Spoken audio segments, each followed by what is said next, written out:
Hi, so you may have noticed in your LinkedIn feed a whole host of different posts from some wonderful, bright young things talking about workflows, in particular email workflows and email outreach, and how they are warming up leads, reaching prospects, and how they are engaging with them at scale on a large level using AI tools. Now, this is not a criticism of what's going on. It's just a thought piece for you to think about how to make that process more effective. And the reason I say that is because we use these techniques. We use a whole variety of different AI tools, and we are finding them working very, very well. But there's two fundamental things that I see that a lot of these posts, and not everyone, but the majority, I'd say, of these posts are not discussing. And these two things can really make a massive difference to the effectiveness of this really clever, brave new way of actually reaching and communicating with people who are not necessarily cold, but people who are warm or warmer, and you can make them an offer. So let's talk about that. The offer, number one. It's very difficult to create an offer if you haven't done all the groundwork of understanding who you are and what it is that you do. Many people have a perception of who they are, what their company does, and they have an idea of who their ideal customer is. In many cases, they'll broaden that because they want to reach as many people as possible, and it ends up in a lot of wastage. So one of the key things that I think you should be thinking about before you start this email outreach and start creating these wonderful workflows is the period that goes before that.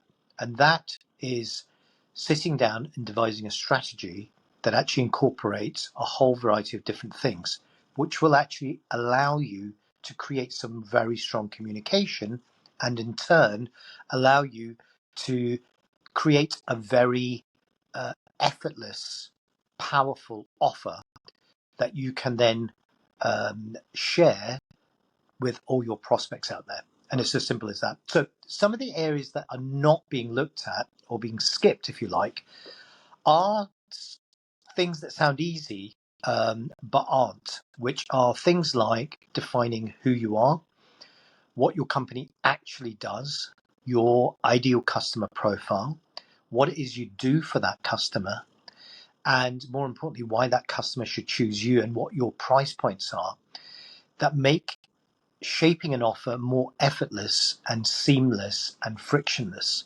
So by doing those particular things, you can actually expedite the process of actually getting those emails out, but more importantly, make those emails far more effective. The other thing that I think is being sadly missed is brand. It's a thorny old subject, I know, for again this in a world of AI where you can communicate things at scale using AI. The big reason why companies go with one organization over another is down to brand. This is not it's not always down to price. It's not always down to the right offer at the right time, though sometimes it is. But it's when you're looking at larger ticket numbers, which are predominantly the kind of companies that we talk to, brand becomes very, very prevalent. And sometimes brand, for all its different connotations and what it may mean to you, is all about the reasoning of why that company feels confident, comfortable, and may even pay more than likely, to go with you than your competition. And also, brand is really sometimes in this world of AI, really something that makes you stand out, something that makes you head and shoulders above the competition. It makes you far more powerful in terms of the reason why, when people are discussing a potential solution to their problem, in that 5%, when they've gone down that funnel and they're ready to buy, or they're in that 95% and they're evaluating and discovering, it's the reason why you will be put on the shortlist. Remember, the buyer is in control. And you have to have the right message with the right positioning for your potential customer at the right time on the right platform. So these are two things that you can take away and think about before you do all this amazing stuff. As I say, it's not a criticism of these wonderful workflows. Some of them are so articulate, some of them I could, watch over and over again.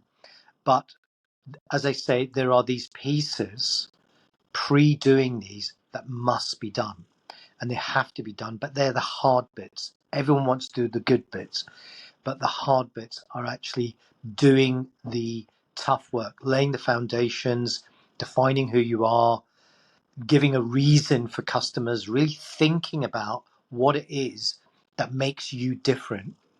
And that's very difficult to do yourself or with your own team, which is why people outsource to professionals like ourselves and our colleagues who help them with the frameworks they've developed over a very long period of time, in our case over 2 decades, really creating something that will actually help you leapfrog head and shoulders above your competition. So that's my video for the day. If you'd like to learn more, click on the link below. And thanks very much for watching. Hope you found it useful. Thanks. Bye.